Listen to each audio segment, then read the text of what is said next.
शुरुआत हो गई है रात की और समय हो गई है मैथ के बात की। मैं सौरभ तिवारी आप सभी छोटे छोटे भाई बहनों का अपने YouTube channel BT knowledge world पे बहुत बहुत स्वागत करता हूं। उम्मीद करता हूं आप सभी लोग स्वस्थ होंगे, मस्त होंगे और अपनी पढ़ाई लिखाई अपना अध्ययन कर रहे होंगे।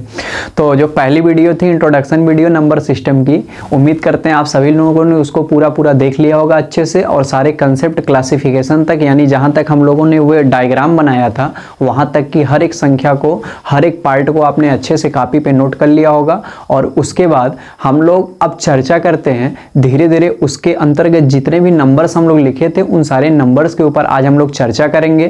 तो उम्मीद है आप सभी लोग जुड़ गए होंगे और उन सारी बातों को जहाँ तक हम लोग समझे थे उन्हीं बातों को, उन्हीं क्रम को हम लोग आगे बढ़ाते हैं। तो क्या हमारे छोटे भाई बहन तैयार हैं? नहीं तैयार हैं? तैयार हैं? सभी लोग थम्स अप कर दीजिएगा जिससे हम लोग वीडियो को शुरू कर सकें। और कमेंट बॉक्स में आपका जो भी प्यार है आप लोग दिखा सकते हैं, बता सकते हैं। कोई दिक्कत परेशानी हो वो भी बता सकते हैं। और तो हम लोग क्लास को शुरू करते हैं, ठीक है। तो हम लोग एक छोटा सा डायग्राम उस दिन बताए थे रियल नंबर का। हम बताए थे आपको जो रियल नंबर होता है वो सबसे पहले एक्चुअली दो भागों में इस प्रकार बंट जाता है, जिसमें हम लोग पहले भाग को क्या कहते हैं? परिमेय संख्या, रेशनल नंबर। और दूसरा वाला था इरेशनल नंबर। हम लोग इसको क्या कहते हैं? अपरिमेय संख्या। अब हमारा जो रेशनल नंबर है ये दो भागों में फिर डिवाइड हो गया था, जिसमें से हम लोग पहले भाग को क्या कहते? पूर्णांक यानी इंटीजर। और दूसरा भाग क्या था? दूसरा भाग आपका क्या था? दशमलव यानी डेसिमल। और हमारा इंटीजर फिर आगे चल के कितने भागों में बट गया था? एक नेगेटिव इंटीजर, एक न्यूट्रल या जीरो इंटीजर और एक पॉजिटिव इंटीजर।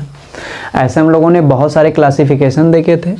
अभी हम सिर्फ इतने की बात करते हैं, इनमें से कुछ नंबर्स के ऊपर चर्चा करते हैं जिसको आप लोग ध्यान से सुनेंगे, गंभीरता से उसकी एक एक बातों को समझेंगे और हम लोग इसके एग्जाम्पल देखेंगे, इसकी प्रॉपर्टी देखेंगे, इसके रिप्रेजेंटेशन देखेंगे, इसकी परिभाषाएं देखेंगे, ठीक है। अब सबसे पहले हम लोग बात करते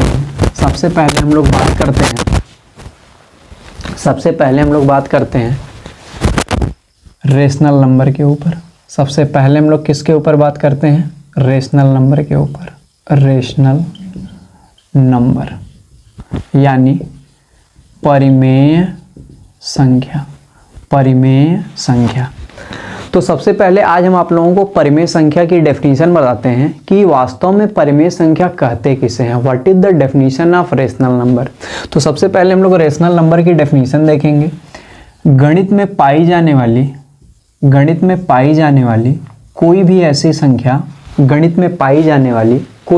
संख्या जो P/Q के रूप में पाई जाती है। अल्लाह, किसके रूप में पाई जाती है? P/Q के रूप में, जिसमें से ऊपर वाला जो P है उसको हम लोग अंश कहते हैं और जो नीचे वाला Q है उसको हम लोग क्या कहते हैं? हर कहते हैं। यानी गणित में पाई जाने वाली कोई भी ऐसी संख्या जो P/Q के रूप में पाई जाती है, अर्थात अंश बटे हर के रूप में पाई जाती है, न्यूमरेटर अपॉन डिनोमिनेटर के रूप में पाई जाती है। और जहाँ पे जो Q होता है वो जीरो के बराबर नहीं हो सकता है, यानी जो हमारा डिनोमिनेटर है यानी जो हमारा हर है वह जीरो के बराबर नहीं हो सकता है। अभी हम सब बात के ऊपर चर्चा करेंगे। अभी आप लोग डेफिनेशन समझें। जो P/Q के रूप में लिखा जा सकता है यानी अंश बटे हर के रूप में लिखा जा सकता है, जहाँ Q का मान जीरो के बराबर नहीं हो सकता है, यानी हर जीरो के बराबर नहीं हो सकता है। तीसरा, P और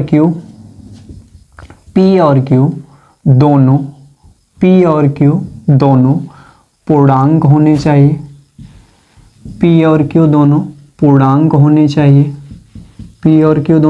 होने चाहिए। अर्थात P, Q belongs to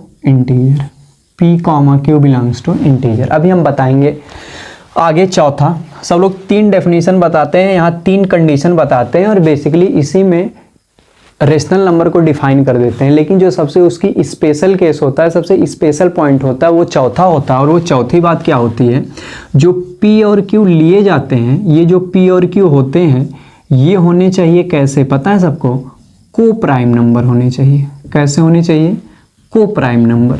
sir जी को प्राइम नंबर का मतलब क्या है? को प्राइम नंबर का मतलब होता है लल्ला, को प्राइम नंबर का मतलब होता है सहअभाज्य संख्याएं होनी चाहिए। सहअभाज्य संख्याएं, सहअभाज्य संख्याएं का मतलब है जब हम लोग P और Q का HCF निकालें तो वह कितना आना चाहिए, 1 आना चाहिए। कितना आना चाहिए, 1। तो यहाँ पे जो भी संख्या इन चारों कंडीशन को एक साथ फॉलो करती है, अगर इन चारों कंडीशन को एक साथ फॉलो कर देगी तो हम लोग उस संख्या को क्या कहेंगे, रेशनल नंबर कहेंगे, यानी परिमेय संख्या कहेंगे। हम एक बार फिर से रिपीट कर रहे हैं, चलो ध्यान से हमारी बात सुनेंगे। अगर आपसे कोई पूछेगा रेशनल नंबर यानी परिमेय संख्या से आप क्या समझते हैं, तो आप बताएंगे कोई भी ऐसी संख्या गणित में जो पाई जाती है उसे P/Q के रूप में यानी अंश बटे हर के रूप में लिखा जाता है, जहाँ Q का मान 0 के बराबर नहीं होना चाहिए, यानी हर का मान 0 के बराबर नहीं होना चाहिए। जो P और Q है दोनों पूर्णांक होने चाहिए, मतलब इंटीजर होने चाहिए, यानी पूरे अंक में लिखे होने चाहिए। और जो P और Q है वो सहअभाज्य संख्याओं के पेयर होने चाहिए, मतलब P और Q का जब हम लोग HCF निकालें तो वही HCF हमेशा क्या आना चाहिए, 1 आना चाहिए। जब कभी भी रेशनल नंबर आएगा और वो अपने सिंपलेस्ट फॉर्म में रहेगा तो जब हम लोग उस अंश और हर का HCF निकालेंगे तो हमें 1 प्राप्त होना चाहिए। सबको बात समझ में आई? जो संख्या इन चारों कंडीशन को फॉलो करती है उसको हम लोग परिमेय संख्या के नाम से जानते हैं, यानी रेशनल नंबर के नाम से जानते हैं। तो सब लोग अपने कॉपी पे इस डेफिनेशन को लिख लेंगे कि कोई भी ऐसी संख्या जो अंश बटे हर यानी P/Q के रूप में पाई जाती है, जहाँ Q का मान 0 के बराबर नहीं होना चाहिए, P और Q दोनों पूर्णांक होने चाहिए और PQ का HCF कितना आना चाहिए, 1 आना चाहिए, जब वो अपने सिंपलेस्ट फॉर्म में हो। जो इन सभी कंडीशन को फॉलो करती है उसी संख्या को हम लोग परिमेय संख्या के नाम से जानते हैं। किसके नाम से जानते हैं? परिमेय संख्या के नाम से जानते हैं। अगली बात परिमेय संख्या का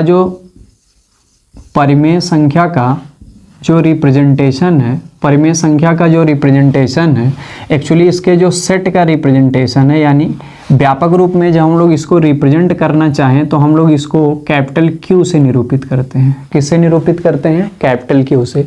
तो कोई पूछेगा रेशनल नंबर के सेट को हम लोग किससे निरूपित करते हैं, जिसके अंतर्गत रेशनल नंबर से संबंधित संख्याएं आती हैं, तो आप बताएंगे कैपिटल Q से प्रदर्शित करते हैं। दोनों बातें सबको समझ में आ गई, डेफिनेशन समझ में आ गया, रिप्रेजेंटेशन समझ में आ गया कि अगर उसका सेट हमें कभी लेना हो रेशनल नंबर का तो हम लोग उसको कैपिटल Q से क्या करते हैं, प्रदर्शित करते हैं। अब हम लोग इसके एग्जाम्पल को लल्ला ध्यान से देखते हैं। एग्जाम्पल को ध्यान से देखते हैं। अगर हम लोग रेशनल नंबर के एग्जाम्पल की बात करें तो आप लोग पहला एग्जाम्पल देखिएगा। पहला अगर लिखा गया हो 3/7, तो आप लोग देखेंगे ये जो 3/7 है ये P/Q के रूप में लिखा गया है। दूसरा Q का मान 0 के बराबर भी नहीं है।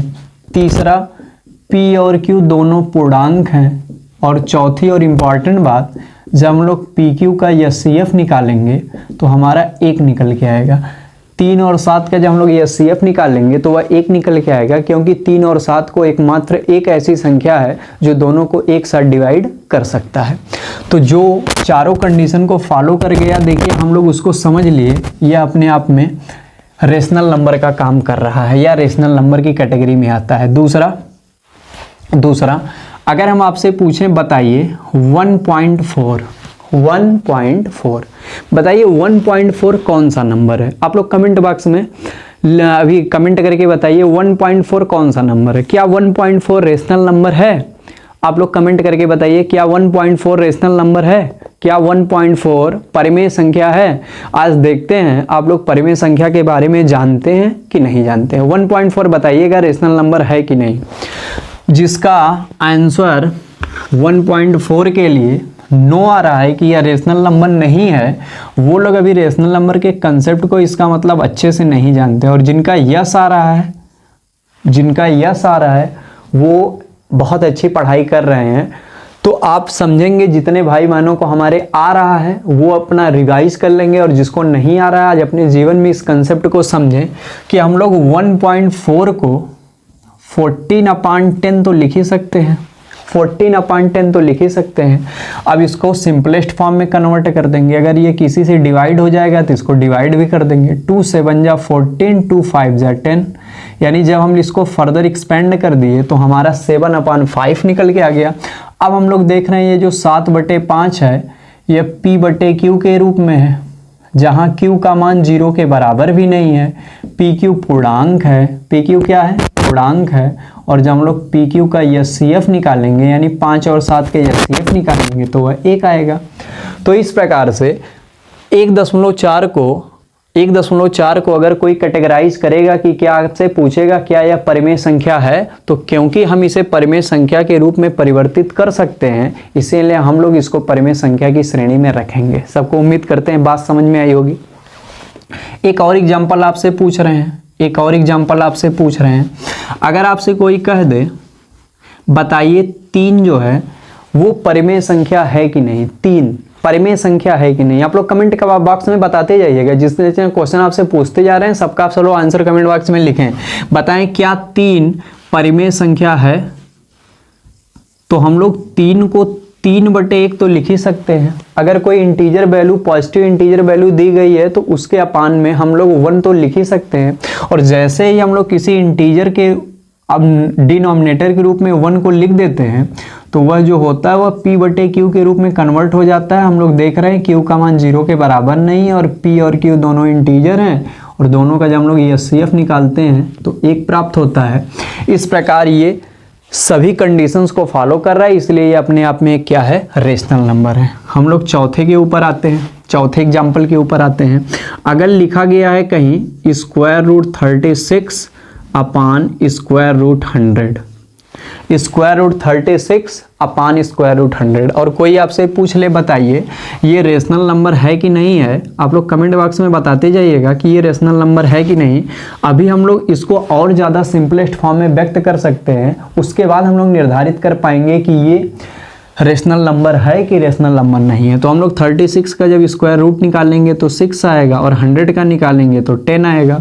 अभी हम लोग इसको 6/10 के रूप में प्राप्त कर लिया। अभी हम लोग इसको और फर्दर डिवाइड कर सकते हैं। तो जब हम लोग 2 से डिवाइड कर देंगे तो आ जाएगा 3/5, और हम लोग देख रहे हैं जो 3/5 है वह P/Q के रूप में है। Q का मान 0 के बराबर नहीं है। PQ जो है वह इंटीजर से बिलोंग करता है, और P और Q का HCF हमें 1 प्राप्त हुआ। इस प्रकार हम लोग देख रहे हैं कि अगर कोई स्क्वायर रूट के रूप में भी लिखा है लेकिन उसका हम लोग रूट निकाल सकते हैं तो वह P/Q के रूप में प्राप्त हो जाएगा, और P और Q दोनों इंटीजर होंगे, उसका HCF सिंपलेस्ट फॉर्म में 1 होगा। तो इस प्रकार से वह भी अपने आप में क्या होगा? रेशनल नंबर होगा। इसी प्रकार हम लोग एक और एग्जाम्पल लेते हैं। इस बार हम लोग अगर लिख दें √8 अपान √27, अब हम लोग इसको अगर सरल करें, क्यूबिक रूट में हम लोग जानते हैं, जब क्यूबिक रूट का मतलब होता है घनमूल, घनमूल में हम लोग जानते हैं 3 का हम लोग जोड़ा बनाते हैं 3 का, तो हम लोग 8 का घनमूल जानते हैं 2 होता है, और 27 का 3 होता है। तो हम लोग इससे 2/3 प्राप्त कर सकते हैं, इसलिए हम लोग इसको रेशनल नंबर कहेंगे, क्योंकि यह P/Q के रूप में भी लिखा गया है। Q का मान 0 के बराबर भी नहीं है, और PQ इंटीजर भी है, और उसका HCF 1 भी है। तो इस प्रकार से अगर हम लोगों को रेशनल नंबर के बहुत सारे एग्जाम्पल दिए जाएं तो हम लोग बड़े आसानी से समझ सकते हैं कि कौन से नंबर रेशनल नंबर होंगे और कौन से नंबर रेशनल नंबर नहीं होंगे। जो चारों कंडीशन को फॉलो करेंगे, आप लोग इन सारी बातों को कॉपी पे नोट कर लिए होंगे आई थिंक। तो आप सभी लोग उन चारों कंडीशन को जिस भिन्न के ऊपर अप्लाई होता हुआ देखोगे उसको रेशनल नंबर कह दोगे, और जिसको नहीं देखोगे आप उसको रेशनल नंबर नहीं कहोगे। आप कमेंट बॉक्स में अपने कॉपी में अलग से बताइएगा, लिख लीजिएगा और बताइए कि जो 0 है, 0 इसको हम लोग रेशनल नंबर कहेंगे कि रेशनल नंबर नहीं कहेंगे। ये बात आप लोग अपने कॉपी में भी नोट कर लेंगे और आंसर के रूप में हमें कमेंट बॉक्स में बताएंगे भी 0 एक रेशनल नंबर है कि 0 एक रेशनल नंबर नहीं है। तो इस प्रकार से हम रेशनल नंबर को आपको समझाए कि रेशनल नंबर कब हो सकता है, क्या उसकी कंडीशंस हैं, कब होगा और कब नहीं होगा। अच्छा, एक एग्जांपल और ले लेते हैं। जैसे आपसे कोई कह दे स्क्वायर रूट 25 अपान स्क्वायर रूट 26, बताइए रेशनल नंबर है कि रेशनल नंबर नहीं है। तो आप लोग देख रहे हैं स्क्वायर रूट 25 को तो हम लोग 5 लिख सकते हैं, लेकिन जब हम लोग 26 का स्क्वायर रूट निकालेंगे तो 5 पॉइंट समथिंग प्राप्त होगा 1। अब हम लोग देख रहे हैं कि यह p बटे q के रूप में तो लिखा गया है और q का मान 0 के बराबर भी नहीं है, लेकिन हम लोग देख रहे हैं तीसरी कंडीशन फॉलो नहीं हो रही है। पी क्यू इंटीजर होना चाहिए, मतलब पूर्णांक होना चाहिए, लेकिन नीचे वाला जो q है वो डेसिमल में आ गया, यानी इंटीजर नहीं है। तो यहाँ पे पहली कंडीशन दूसरी कंडीशन तो फॉलो हो रही है, लेकिन तीसरी कंडीशन फॉलो नहीं हो रही है, इसलिए हम लोग इस नंबर को रेशनल नंबर नहीं कह सकते हैं, रेशनल नंबर नहीं कह सकते हैं, रेशनल नंबर नहीं कह सकते हैं। तो इस प्रकार से हम आपको अभी सिखा पाए कि कब कब रेशनल नंबर होगा और कब कब रेशनल नंबर नहीं होगा। जब जब वो चारों कंडीशन आपको पढ़ाई गई पीछे वो फॉलो होंगी तब तब रेशनल नंबर होगा, और जब जब फॉलो नहीं होंगी तब तब रेशनल नंबर नहीं होगा। सबको बात समझ में आ गई आई थिंक। अच्छा, अब एक और हम प्यारा सा एग्जाम्पल ले रहे हैं, इसको सब लोग ध्यान से देखें, इसको हम लोग ध्यान से देखते हैं। अगर हम लोग लिख दें स्क्वायर रूट 2 अपान स्क्वायर रूट 2 अपान स्क्वायर रूट 8, स्क्वायर रूट 2 अपान स्क्वायर रूट 8, और कोई आपसे पूछ ले बताइए यह रेशनल नंबर है कि रेशनल नंबर नहीं है। आप लोग कमेंट बॉक्स में बताइए कि यह रेशनल नंबर है कि नहीं।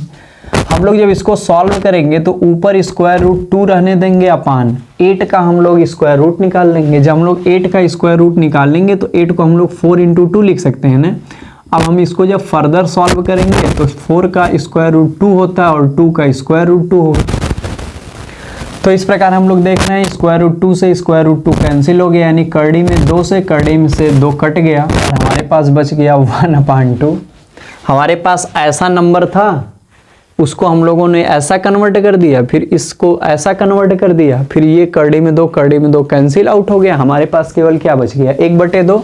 अब आप लोग खुद बताइए 1/2 रेशनल है कि नहीं, 1/2 परिमेय है कि नहीं। तो हम लोग यहाँ से सीख गए कि जो 1/2 है वह परिमेय संख्या को निरूपित कर रहा है। तो परिमेय संख्या से संबंधित सारे तथ्य आपको बता दिए कि अगर रूट में भी नंबर दिया गया तो आप उसका पहले रूट निकाल के उसकी वैल्यू हल कर लेंगे, और वैल्यू निकालने के बाद अगर वह p/q के रूप में आ जाएगी तो आप लोग इसको रेशनल कह सकते हैं, नहीं आएगी तो नहीं कह सकते हैं। सबको सारी बात समझ में आएगी, हमारे छोटे भाई बहनों को सब बात समझ में आई। हम लोग आगे बढ़ें, पक्का रेशनल नंबर क्लियर हो गया सबको, थम्स अप करें सब लोग। हम लोग आगे बढ़ते हैं। अब रेशनल नंबर की कहानी जानने के बाद, रेशनल नंबर की कहानी जानने के बाद, रेशनल नंबर को अच्छे से समझने के बाद हम लोग आगे बढ़ते हैं और बात करते हैं रेशनल नंबर जो होता है वो 2 भागों में बढ़ जाता है। कितने भागों में बढ़ जाता है? 2 भागों में। रेशनल नंबर का जो पहला भाग होता है, परिमेय संख्या का जो पहला भाग होता है वो पूर्णांक होता है, इंटीजर होता है, और जो दूसरा भाग होता है वो दशमलव होता है, मतलब डेसिमल होता है, दशमलव होता है मतलब डेसिमल होता है। अब हम लोग इन दोनों के ऊपर चर्चा करते हैं। तो आप लोग हेडिंग डाल दीजिएगा पूर्णांक, पूर्णांक, पूर्णांक, इंटीजर। लल्ला अगर हम लोग पूर्णांक की बात करें तो पूर्णांक 2 शब्दों से मिलकर बना है, पूर्ण धन अंक, पूर्ण धन अंक। पूर्णांक 2 शब्दों से मिलकर बना है, पूर्ण धन अंक। पूर्ण का मतलब होता है पूरा भाग, यानी पूरे भाग के रूप में अगर अंक आपके पास उपलब्ध हैं पूरे भाग के रूप में। सर ये पूरे भाग का मतलब क्या होता है? वो डेसिमल में नहीं होना चाहिए, वो रूट में नहीं होना चाहिए। समझ पा रहे हैं सब लोग? तो अगर हमारे पास कोई ऐसा अंक है जो पूरा पूरा है, पूरे पार्ट के रूप में, उसमें डेसिमल या फ्रैक्शन नहीं दिखाई दे रहा है आपको, तो हम लोग उसको पूर्णांक कहते हैं। क्या कहते हैं? पूर्णांक कहते हैं। अब पूर्णांक को निरूपित किससे किससे करते हैं, रिप्रेजेंट किससे किससे करते हैं, पूर्णांकों को किससे किससे निरूपित किया जाता है। पूर्णांक के रिप्रेजेंटेशन के दो तरीके हैं लल्ला, या तो हम इसे आई से निरूपित करते हैं या तो हम इसे जेड से निरूपित करते हैं। तो अच्छा, आई तो अपने को समझ में आ जाता है कि आई से इसलिए निरूपित करते हैं क्योंकि आई फॉर क्या होता है, इंटीजर होता है। आई फॉर क्या होता है, इंटीजर होता है, इसलिए निरूपित करते हैं। अच्छा, जेड से क्यों निरूपित करते हैं, तो आपको पता होनी चाहिए। इसको इंपॉर्टेंट फैक्ट के रूप में सब लोग अपने कॉपी में लिख लेंगे, इंपॉर्टेंट फैक्ट्स के रूप में सब लोग अपने कॉपी में लिख लेंगे कि हम लोग इंटीजर को जेड से इसलिए निरूपित करते हैं क्योंकि जो जेड है, जेड का फुल फॉर्म होता है जेहलन। जेहलन, जेड का फुल फॉर्म होता है जेहलन, और यह एक जर्मन लैंग्वेज का वर्ड है। जर्मन लैंग्वेज का एक वर्ड है जिसका मतलब होता है नंबर्स। जिसका मतलब होता है नंबर्स। जिसका मतलब क्या होता है, नंबर्स। तो हम लोग यहाँ पे जेहलन जो जर्मन भाषा का शब्द है जिसका मतलब नंबर होता है, इससे इसलिए निरूपित करते हैं क्योंकि यह पॉजिटिव इंटीजर के नंबर्स को क्या करता है, रिप्रेजेंट करता है, या ऐसे नंबर्स को रिप्रेजेंट करता है जो इंटीजर फॉर्म में पाए जाते हैं।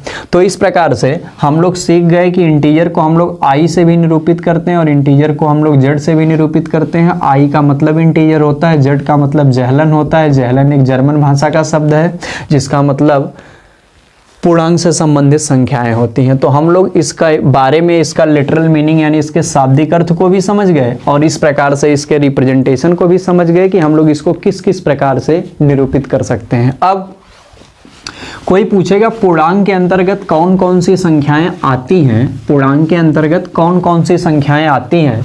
तो पूर्णांक जो होता है, पूर्णांक के तीन भाग होते हैं। पूर्णांक तीन भागों से मिलकर बना होता है, चाहे जेड कह लो चाहे आई कह लो, ये तीन भागों से मिलकर बना होता है। जो इसका पहला भाग होता है वो होता है ऋणात्मक पूर्णांक। ऋणात्मक पूर्णांक, ऋणात्मक पूर्णांक। जो इसका दूसरा भाग होता है वो होता है जीरो यानी शून्य पूर्णांक। शून्य पूर्णांक, इसी को हम लोग कभी कभी उदासीन पूर्णांक भी कहते हैं। क्या कह देते हैं, उदासीन पूर्णांक, जिसको उदासीन पूर्णांक भी कह देते हैं। और तीसरा होता है धनात्मक पूर्णांक। धनात्मक पूर्णांक। तो आपसे कोई पूछेगा पूर्णांक के अंतर्गत क्या क्या सम्मिलित होता है, तो आप कहेंगे ऋणात्मक पूर्णांकों यानी ऋणात्मक सभी संख्याओं जो पूर्णांक के रूप में पाई जाती है, शून्य पूर्णांक यानी शून्य को, और धनात्मक पूर्णांक यानी ऐसी सभी संख्याएं जो पूर्णांक के रूप में होती है और पॉजिटिव होती हैं। इन सभी को मिला के सम्मिलित रूप से क्या कहा जाता है, पूर्णांक कहा जाता है। अब ऋणात्मक पूर्णांक को क्या कहते हैं, negative integer. Negative integer, negative integer किससे रिप्रेजेंट करते हैं, जेड लिख दें चाहे आई लिख दें, इसके ऊपर माइनस लिख दें, इसके ऊपर माइनस लिख दें। तो अगर हम लोग ऐसे निरूपित कर देंगे तो यह हो जाएगा आपका निगेटिव इंटीजर। अच्छा, शून्य पूर्णांक का कोई अलग से रिप्रेजेंटेशन नहीं होता है, बस हमको पता होना चाहिए इसके अंतर्गत केवल एकमात्र अवयव आता है जीरो। इसके अंतर्गत हमारे पास केवल एकमात्र अवयव क्या आता है, जीरो। और जो धनात्मक पूर्णांक होता है उसको हम लोग आई या जेड लिख के इसके ऊपर पॉजिटिव ऐसे लिख देंगे। तो इसका मतलब हो गया पॉजिटिव इंटीजर, इसका मतलब हो गया जीरो इंटीजर, और इसका मतलब हो गया निगेटिव इंटीजर। तो इस प्रकार से यह जो इंटीजर होता है इसके समझ जाइएगा तीन भाई बहन होते हैं। तो इस प्रकार से इन तीनों को मिला के हम लोग इंटीजर कह देते हैं। तो आपको बात समझ में आ गई होगी कि इंटीजर के कितने पार्ट होते हैं और वह किस किस प्रकार से नाम से जाना जाता है। अब और एक छोटी सी बात आपको समझा दे रहे हैं, इसके अंतर्गत एलिमेंट कौन कौन से आते हैं। अगर कोई कह देगा ऋणात्मक के अंतर्गत यानी जेड निगेटिव या आई निगेटिव में कौन कौन से आते हैं, तो आप कहेंगे -1, -2, -3, ऐसे डॉट डॉट माइनस इन्फिनिटिव। इतने एलिमेंट जहां आते हैं -1 से लेके माइनस अनंत तक, देख रहे हैं सब लोग। माइनस है तो बाईं तरफ जाता जाएगा, -1 से शुरू होगा, -1 फिर -2 फिर -3 फिर डॉट डॉट डॉट ऐसे ही माइनस इन्फिनिटिव की तरफ। क्योंकि आप लोग जानते हैं ये जो नंबर लाइन होती है, यहाँ पे स्टार्टिंग पॉइंट जहाँ से हम लोग शुरू करते हैं चलते हैं वो हमारा जीरो होता है। जीरो के लेफ्ट साइड जो पहला निगेटिव इंटीजर होगा वो -1 होगा, फिर -2 होगा, फिर -3 होगा, ऐसे dot dot dot minus infinity होगा। तो -1 से लेके माइनस इन्फिनिटी जहाँ तक हम लोग देख रहे हैं वो निगेटिव इंटीजर को रिप्रेजेंट करता है। अब इसी का अगर राइट साइड हम लोग जाएंगे तो +1 +2 +3 डॉट डॉट प्लस इन्फिनिटी, और ये जो होता है वो पॉजिटिव इंटीजर होता है। तो पॉजिटिव इंटीजर मीन्स कहाँ से कहाँ तक, 1 2 3 डॉट डॉट पॉजिटिव इन्फिनिटी तक। और इनके बीच में पाया जाने वाला एक न्यूट्रल भी है, एक जीरो इंटीजर भी है, जिसको हम लोग क्या कहते हैं, जीरो। तो अगर आपसे कोई z बराबर या i बराबर पूछ लेगा तो आप क्या दिखाओगे, माइनस इन्फिनिटिव डॉट डॉट -1, फिर उसके बाद 0, फिर +1, फिर डॉट डॉट प्लस इन्फिनिटिव। सब लोग इस बात को अपने कॉपी में लिख लेंगे, क्योंकि हम लोग इंटीजर के अंतर्गत जितने भी एलिमेंट आते हैं उन सबको लिख लिए एक साथ और इनको सेट के रूप में लिख लिए। इधर वाले कोष्टक को, जो ऐसा कोष्टक लल्ला लिखा गया है, इसको हम लोग मझला कोष्टक कहते हैं। क्या कहते हैं, मझला कोष्टक, मझला कोष्टक। इसको इंग्लिश में कहते हैं करली ब्रैकेट। क्या कहते हैं, करली ब्रैकेट, करली ब्रैकेट। जब हम लोग करली ब्रैकेट के अंदर लल्ला ना एलिमेंट्स को लिख देंगे और इनके बीच में ऐसे कॉमा कॉमा लगा देंगे, देख नहीं रहे हैं, जीरो यहाँ देखिए 1 से लेके अनंत तक, फिर -1 से लेके माइनस अनंत तक, और फिर यहाँ पे 0 इसके बीच में, और सबके बीच में ऐसे हम लोग कॉमा लगा दिए कि नहीं। तो जब ऐसे कॉमा लगा के मझले कोष्टक के अंदर लिख देते हैं तो वह सेट बन जाता है। यह इंटीजर का हम लोग सेट भी पढ़ लिए। तो इंटीजर कितने भागों से मिलकर बना, 3 भागों से, निगेटिव इंटीजर, पॉजिटिव इंटीजर और एक जीरो इंटीजर, सबको मिला के लिख दिया गया तो हमें इंटीजर प्राप्त हो गया। तो इंटीजर कहाँ से कहाँ तक होगा, माइनस इन्फिनिटी से लेके प्लस इन्फिनिटी तक। इस प्रकार से केवल इंटीजर नंबर्स को शामिल करते हुए सबको बात समझ में आ गई कि इंटीजर कितने प्रकार का होता है और इंटीजर को कैसे रिप्रेजेंट कर सकते हैं, इसके अंतर्गत कौन कौन से एलिमेंट आते हैं। तो हमारे सभी छोटे भाई बहनों को सारी बात समझ में आ गई होगी इंटीजर के विषय में। किसके विषय में, इंटीजर के विषय में, इंटीजर के विषय में, इंटीजर के विषय में। तो इंटीजर सब लोग समझ गए अच्छे से। रेशनल नंबर को हम लोग पढ़ लिए, और रेशनल नंबर का जो पहला टाइप है उसके बारे में अपने लोग पढ़ लिए कि इंटीजर क्या होता है और इंटीजर को हम लोग कैसे कैसे समझते हैं, कैसे कैसे समझते हैं। अब हम लोग रेशनल नंबर का एक दूसरा पार्ट है जो हम लोग देख रहे हैं, डेसिमल। डेसिमल मतलब क्या होता है, दशमलव। डेसिमल मतलब क्या होता है, दशमलव। हम लोग दशमलव थोड़ा सा देख ले रहे हैं। दशमलव लल्ला क्या होता है, जो हमारा रेशनल नंबर है, जब हमारा रेशनल नंबर है, अच्छा वो डेसिमल में कैसे आता है, डेसिमल में कब आएगा। जो हमारा रेशनल नंबर होता है लल्ला, रेशनल नंबर जो हमारा होता है, जिसको हम लोग पढ़ के आ रहे हैं P/Q के रूप में होता है, P/Q के रूप में होता है। अच्छा दशमलव कब आएगा, अगर ये P/Q के रूप में है तो जब ये अपने सरलतम रूप में होता है, अपने सरलतम रूप में होता है तो हम बताए थे ये को प्राइम होता है, मतलब दोनों का एचसीएफ निकालते हैं तो कितना आता है, 1 आता है। अब हम कोई अगर एक एग्जाम्पल पहले छोटा सा लेके आपको समझाएं, जैसे हम लोग ले रहे हैं 1/2, या हम लोग ले रहे हैं 3/5, 3/5, या हम लोग ले रहे हैं 1/4, 1/4। इसी प्रकार हम लोग ले रहे हैं और एग्जाम्पल ले लेते हैं। हम लोग एग्जाम्पल ले रहे हैं, मान लो 3/8, 3/8। पहले हम लोग इतने रेशनल नंबर को देखते हैं ध्यान से कि यह डेसिमल तक कैसे पहुंचता है। अगर 1/2 को आप देखोगे और हम लोग 2 से 1 में डिवाइड करेंगे तो पॉइंट लगेगा 10 हो जाएगा, और 2 5 या 10 हो जाएगा, यानी 0.5। इसी प्रकार यहाँ पे अगर आप लोग देखेंगे तो 0.6 आएगा। इसी प्रकार यहाँ पे आप लोग देखेंगे पहले 0. अब यहाँ पे 10 हो जाएगा, 4 दूनी 8 हो जाएगा, फिर 4 5 20, 0.25। इसी प्रकार आप यहाँ पे अगर देखोगे, यहाँ पे अगर देखोगे 0. वहाँ 30 हो जाएगा, और 8 3 कितना हो जाएगा, 24, 8 3 24, और 6 बचेगा। तो हम लोग क्या करेंगे, 8 3 24, 6, 8 7 56, 4, 8 5 40। तो आप लोग देख रहे हैं यहाँ पे जितने भी रेशनल नंबर लिखे गए हैं, जब हम लोग वो अपने सिंपलेस्ट फॉर्म में होते हैं तो हम लोग जब डिनोमिनेटर से उसके न्यूमरेटर में डिवाइड करते हैं तो जो सबसे पहले टाइप का डेसिमल आता है, सबसे पहले प्रकार का दशमलव हमें प्राप्त होता है, वो ऐसा होता है कि वह या तो दशमलव के 1 अंक बाद, या तो दशमलव के 2 अंक बाद, या तो दशमलव के 3 अंक बाद, या तो दशमलव के 4 अंक बाद, 5 अंक बाद, 6 अंक बाद, डॉट डॉट कितने भी अंक बाद कहीं न कहीं जाके कट जाता है, कहीं न कहीं जाके क्या हो जाता है, कट जाता है, मतलब टर्मिनेट हो जाता है। उसको गणित में क्या कहते हैं, टर्मिनेट।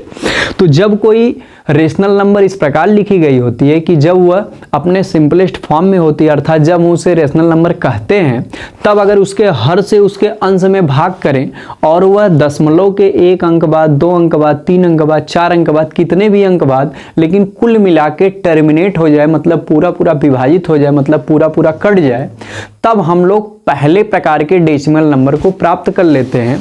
और इस पहले प्रकार के डेसिमल नंबर को हम लोग इंग्लिश में कहते हैं टर्मिनेटिंग डेसिमल। क्या कहते हैं, terminating decimal. Terminating decimal Hindi में लल्ला क्या कहते हैं, शांत दशमलव। शांत दशमलव, शांत दशमलव। तो शांत दशमलव क्या होता है, टर्मिनेटिंग डेसिमल क्या होता है, कोई भी ऐसा रेशनल नंबर, कोई भी ऐसा रेशनल नंबर, कोई भी ऐसी परिमेय संख्या जो p/q के रूप में लिखी जाती है, जिसको हम लोग पढ़ चुके, अगर उसके हर से उसके अंश में हम लोग डिवाइड करें और हर से अंश में डिवाइड करने के बाद वह दशमलव के कुछ अंकों बाद कहीं न कहीं टर्मिनेट हो जाती है, कहीं न कहीं पूरी तरह से कट जाती है, विभाजित हो जाती है, तो इस प्रकार जो डेसिमल नंबर की उत्पत्ति होती है उसको हम लोग टर्मिनेटिंग डेसिमल के नाम से, यानी शांत दशमलव संख्या के नाम से जानते हैं। अच्छा, शांत क्यों कहते हैं, कोई चीज़ शांत कब हो जाती है, जब वो पूरी तरह से विभाजित हो जाती है। पूरी तरह से क्या हो जाती है, विभाजित हो जाती है।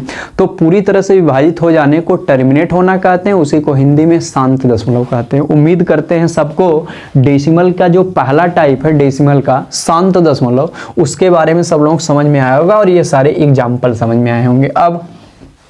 अब हम लोग आगे बढ़ते हैं और डेसिमल का हम लोग दूसरा रूप देखते हैं। ये तो हमारा टर्मिनेटिंग हो गया, टर्मिनेटिंग हो गया। अब हम लोग देखते हैं non terminating decimal. Non terminating decimal. Non terminating decimal. Non terminating decimal, इसको हम लोग हिंदी में कहते हैं अशांत दशमलव। अशांत दशमलव। अच्छा, आप बताइए, अगर टर्मिनेटिंग यानी टर्मिनेट हो जाने को, यानी पूरी तरह से विभाजित हो जाने को हम लोग शांत दशमलव कहते हैं, तो जब कोई रेशनल नंबर इस प्रकार दिया जाएगा, अगर जिसके हर से, यानी जिसके डिनोमिनेटर से उसके न्यूमरेटर में अगर डिवाइड करें और वह पूरी तरह से डिवाइड न हो पाए, कहीं न कहीं वह बच जाए, शेष रह जाए, तब ऐसे हम लोग डेसिमल नंबर को क्या कहेंगे, तब हम लोग ऐसे डेसिमल नंबर को कहते हैं नॉन टर्मिनेटिंग डेसिमल नंबर। कैसे, आपको हम एग्जाम्पल बता रहे हैं।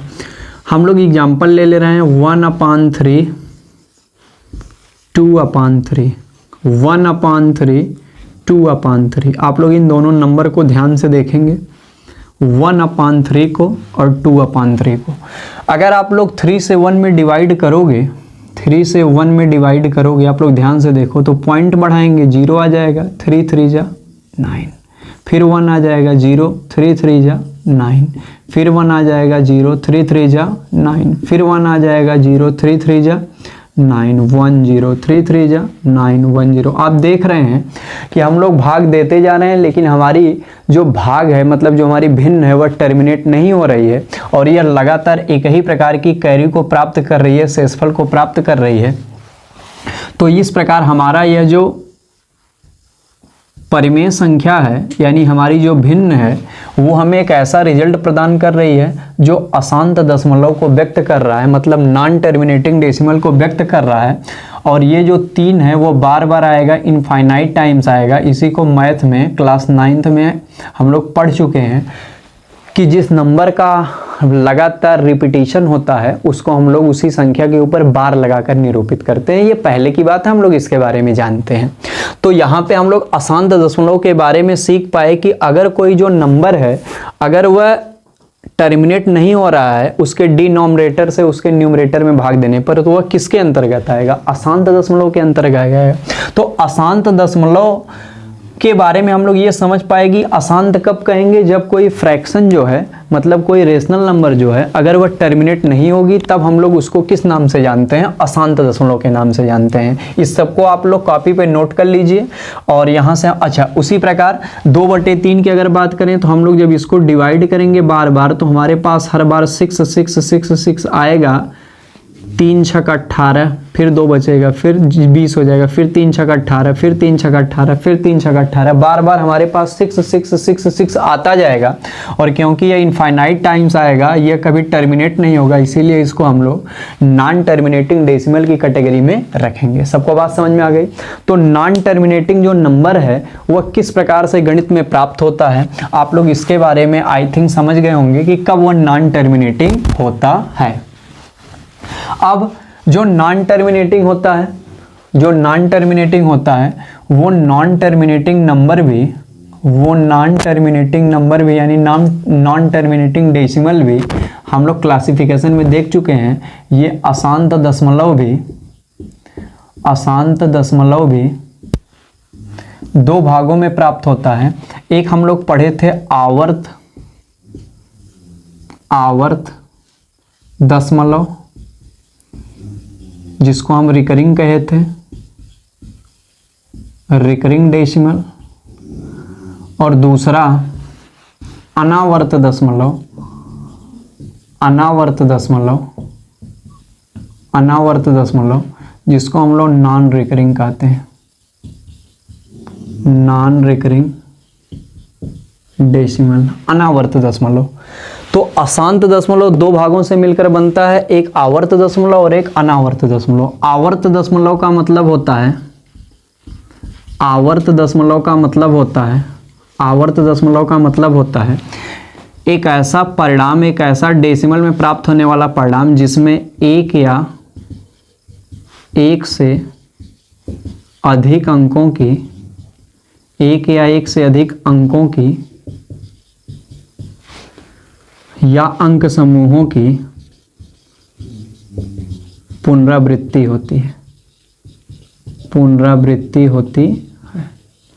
जब कोई ऐसा, अगर कोई ऐसा फ्रैक्शन लिखा गया है जिसमें हम लोग डिवाइड करते जा रहे हैं और डिवाइड करने के बाद वो पूरी टर्मिनेट नहीं हो रही है और उसके किसी एक अंक की या एक से अधिक अंक की क्या होती है, पुनरावृत्ति होने लगती है, तो हम लोग ऐसे नंबर को, ऐसे डेसिमल नंबर को क्या कहते हैं? आवर्त दशमलव कहते हैं। मतलब इसको हम लोग रिकरिंग डेसिमल के नाम से क्या करते हैं? जानते हैं। जैसे जैसे 1/3 ले लें, 2/3 ले लें, तो इसका परिणाम 0.33333333 डॉट डॉट इनफाइनाइट प्राप्त हो रहा है। तो हम लोग देख रहे हैं कि यह टर्मिनेट भी नहीं हो रहा है और 3 की बार बार क्या हो रही है? पुनरावृत्ति भी हो रही है। तो इसलिए इस नंबर को हम लोग रिकरिंग डेसिमल की कैटेगरी में रखेंगे। इसी प्रकार 2/3 को हमें रिजल्ट क्या देगा? 0.666666 डॉट डॉट कहाँ तक? इनफाइनाइट तक। हम लोग देख रहे हैं कि ये भी पूरी तरह से टर्मिनेट नहीं हो रहा है और इसमें 6 की क्या हो रही है? रिपीटिशन हो रही है। तो इसको भी हम लोग आवर्त दशमलव की श्रेणी में रखेंगे, आवर्त दशमलव की श्रेणी में रखेंगे, आवर्त दशमलव की श्रेणी में रखेंगे। आप लोग कमेंट करके हमें बताइएगा 22/7, 22/7, 22/7 रिकरिंग डेसिमल की कैटेगरी में आता है, रिकरिंग डेसिमल की कैटेगरी में आता है कि नहीं आता है? आवर्त दशमलव की श्रेणी में आता है कि आवर्त दशमलव की श्रेणी में नहीं आता है? आप लोग इसको डिवाइड करिएगा और डिवाइड करने के बाद जितना लंबा आप डिवाइड कर सकते हैं वहाँ तक डिवाइड करिएगा। आप इसको जितने अंक तक ले जा सकते हैं उतने अंक तक ले जाइएगा दशमलव के। आप 10 अंकों बाद तक, 15 अंकों बाद तक, 16 अंकों बाद तक, 20 अंकों बाद तक, जहाँ तक आप इसको डिवाइड कर सकते हैं वहाँ तक ले जाइएगा। और ले जाने के बाद आप हमें बताइएगा कि क्या ये रिकरिंग डेसिमल यानी आवर्त दशमलव की श्रेणी में आता है कि नहीं आता है। इसको आप लोग कमेंट बॉक्स में दीजिएगा। ये मोस्ट इंपॉर्टेंट क्वेश्चन हम आपसे पूछ रहे हैं, आप लोग इसका जवाब पक्का दीजिएगा। हम सबका कमेंट, एक एक लड़के का कमेंट देखेंगे। और अनावर्त दशमलव क्या होता है? अनावर्त दशमलव क्या होता है?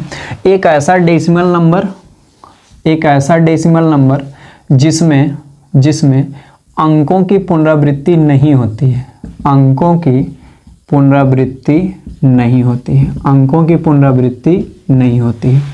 अच्छा, अनावर्त दशमलव है, तो अनावर्त का मतलब ये होता है जो आवर्त ना करे, मतलब जिसमें किसी का रिपीटिशन ना हो। जब अंकों का या अंक समूहों की पुनरावृत्ति नहीं होती है तो इस प्रकार से जो डेसिमल प्राप्त होता है उसको हम लोग अनावर्त दशमलव यानी नॉन रिकरिंग डेसिमल के नाम से जानते हैं। और जो नॉन रिकरिंग डेसिमल होता है वो भी नॉन टर्मिनेटिंग डेसिमल का ही एक हिस्सा होता है।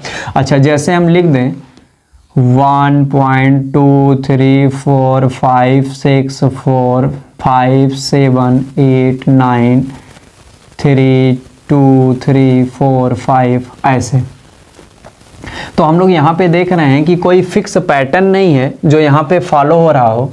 अब यहाँ पे ये नंबर केवल इस प्रकार से बढ़ता जा रहा है, इस प्रकार से बढ़ता जा रहा है, जिसमें न तो किसी अंक की पुनरावृत्ति हो रही है और न ही ये पूरा टर्मिनेट हो पा रहा है। तो जब कोई ऐसा नंबर लिखा रहता है, जैसे हम और लिख दे रहे हैं 1.126937423 डॉट डॉट, हम लोग देख रहे हैं यहाँ पे कोई फिक्स पैटर्न को यहाँ फॉलो नहीं कर रहा है। लगातार डेसिमल के बाद केवल टर्मिनेट भी नहीं हो रहा है और लगातार आगे बढ़ता जा रहा है अनियमित रूप से।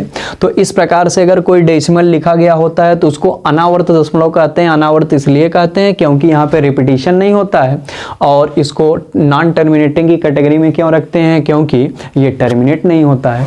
तो जब टर्मिनेट भी नहीं होता और रिपीटिशन भी नहीं होता है, दो बातें, न तो टर्मिनेट हो और न रिपीट हो। जब नॉट टर्मिनेटिंग नॉन रिपीटिंग रहेगा, नॉट टर्मिनेटिंग नॉट रिपीटिंग रहेगा, नॉट टर्मिनेटिंग नॉट रिपीटिंग रहेगा, तो हम इसको नॉन रिकरिंग डेसिमल के नाम से जानते हैं, नॉन रिकरिंग डेसिमल के नाम से जानते हैं। और जब टर्मिनेट भले से ना हो लेकिन किसी न किसी अंक का या अंक समूह का रिपीटिशन हो तो हम लोग उसको रिकरिंग डेसिमल के नाम से जाएंगे। अगर टर्मिनेट नहीं होगा लेकिन रिपीट करेगा तो हम लोग उसको रिकरिंग डेसिमल कहेंगे। और जब नॉन टर्मिनेटिंग नॉन रिपीटिंग रहेगा, न तो टर्मिनेट हो यानी न तो विभाजित हो पूरा पूरा और न ही कोई अंक रिपीट करे, तब ऐसी कंडीशन को हम लोग नॉन रिकरिंग डेसिमल के नाम से जानते हैं।